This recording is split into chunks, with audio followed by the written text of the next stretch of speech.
جو کہ بالکل غلط طریقہ ہے، تو اس کے کچھ دیر بعد اس نے ٹھیک تو ویسے ہی ہو جانا ہوتا ہے. سو دا کریڈٹ گوز ٹو وہ جوتی کی وجہ سے ہی ہو گیا. Very wrong. اس سے اس کی obstruction ہو سکتی ہے.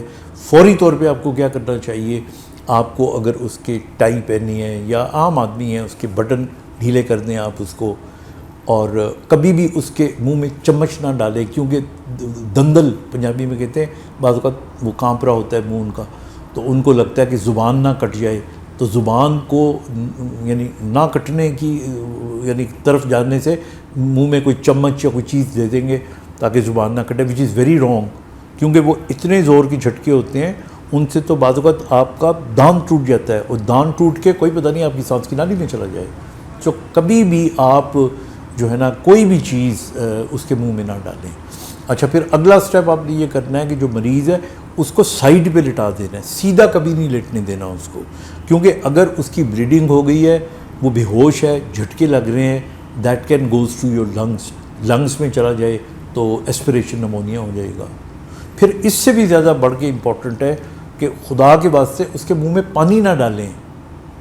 ہمارے ہاں یہ جو ہمارا بیک گراؤنڈ ہے نا گاؤں کا رہنے والا، تو ہمارے ہاں تو جب کسی کو بے ہوشی ہوتی ہے تو منہ پہ چھٹے مارتے ہیں، وہ اس کو چاہے دورہ پڑا ہوا ہو تو اس کا سر اوپر اٹھا کے اس کو پانی پلانے کی کوشش کرتے ہیں. This is absolutely wrong. Not only absolutely wrong, this is a very dangerous practice. تو اس لیے آپ کو پتہ ہونا چاہیے کہ جو چینائی سیزرز ہوتے ہیں جن کو ٹونک کلونک فٹس کہتے ہیں، اس کی یہ علامات ہوتی ہیں.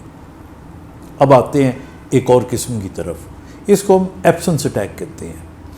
یعنی یہ کئی فٹس ہیں کہ یہ فٹس میں نہ کوئی جھٹکا لگتا ہے، کچھ بھی نہیں لگتا، مریض آپ سے باتیں کر رہا ہے یا کہیں کھڑا ہے کوئی کام کر رہا ہے، اور پھر وہ گم ہو جاتا ہے، اپنے اندر گم ہو جاتا ہے یا ایک دم خاموش ہو جاتا ہے. ایسا لگتا ہے جیسے وہ یہاں پہ ہے ہی نہیں، اور جس طرح وہ ایبسنٹ ہو جاتا ہے. سو that is called absence attacks. اور یہ بھی مرگی ہی کی ایک قسم ہے، اور یہ بھی بڑی خطرناک ہے، کیونکہ اس اٹیک میں اگر کسی جگہ پہ آپ ایسے کھڑے ہوں جہاں پہ بیلنس کا پرابلم آئے تو یو کین فال ڈاؤن. تو دس از آلسو. اچھا، ایک اور جو بڑا امپورٹنٹ جس کے بارے میں لوگوں کو کم آ گئی ہے مرگی کی، وہ کچھ لوگ جو ہوتے ہیں ان کو ٹیمپرل لوب ایپیلیپسی ہوتی ہے. Temporal lobe epilepsy, then again you see during our training we have seen lot of patient with temporal lobe. ہمارے جذبات کو کنٹرول کر رہا ہوتا ہے، ہمارا جذبات کا حصہ ہوتا ہے. تو جو ہمارا جذبات کا حصہ ہوتا ہے وہ پھر یہ جو پیشنٹس ہوتے ہیں، مثلا ان کی ایک اگر بچے کو ٹیمپرل لوب ایپیلیپسی ہے اور اگر اس کو اٹیک ہوا ہے تو اس کو جھٹکے نہیں لگیں گے. وہ ہو سکتا ہے ایک دم اس پہ خوف طاری ہو کہ وہ جا کے اپنی ماں کے ساتھ چپک جائے، کسی کپڑے کو اپنے منہ میں ڈال لے، وہ آپ کو پھٹی پھٹی آنکھوں سے دیکھ رہا ہوگا، یوں لگے گا جس طرح ایموشنلی وہ ڈر گیا ہو، یا I mean that kind of activity آپ کو اس کے اندر نظر آ جائے گی. So that is called temporal lobe epilepsy. تو اس طرح ایپیلیپسی کی بہت سی وجوہات کے اندر ڈپینڈ کرتا ہے کہ کس قسم کا آؤٹ کم نکلے گا. لیکن ہم نے عام طور پہ دیکھا یہ ہے کہ جو بچے شروع میں جن کو ایپیلیپٹک فٹس ہوتے ہیں، وہ اگر تو بخار چڑھے اور اس کے بعد ان کو دورہ پڑے تو اس کو ہم فیبرائل فٹس کہتے ہیں. یہ تو پریشانی کی بات نہیں ہے.